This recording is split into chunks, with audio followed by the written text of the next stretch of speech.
आज्ञा आमर हूँ शिवनेश्वर पीठ मो ना हूँ बाईनाथ मुनि आम हूँ शिवनेश्वर महाप्रभु सेवक। आज्ञा आज हूँ महाशिवरात्रि।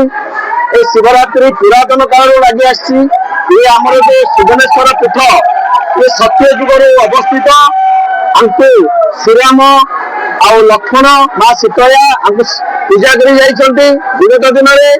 वर्तमान आमे जो पौराणिक कथा ऐतिहासिक कथा आमे आम जेजे बाबा ठारू ए सब शिखीचु कि जानीचु आमे कौन बा अधिक करू किंतु शिवनेश्वर महाप्रभु गोटे सत्य जुगर देवता जो कि श्रीरामचंद्र पूजा कर आसुले ताकर महिमा अलौकिक।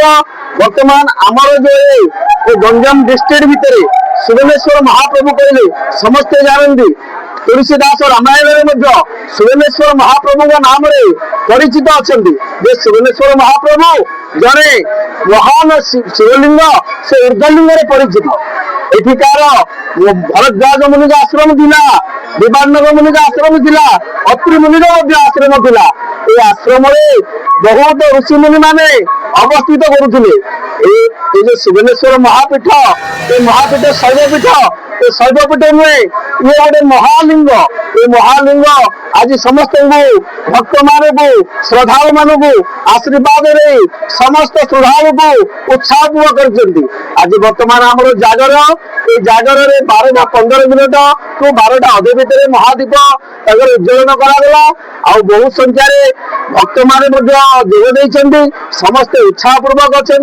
आम सेवक भाई माने समस्ते उत्साहपूर्वक अच्छा। विगत दिन में एपरी रही आम सेवक भाई माने जो भक्त मान को आशा करुचु समस्त को निवेदन करुचु जे किपरि आमर शिवनेश्वर पीठ में श्रृंखलित भाव में आज जागरटी संपूर्ण रूप परिचालित करें समस्त भक्तवृंद मान को निवेदन करुचु। आमर तो पर्व बहुत अच्छी।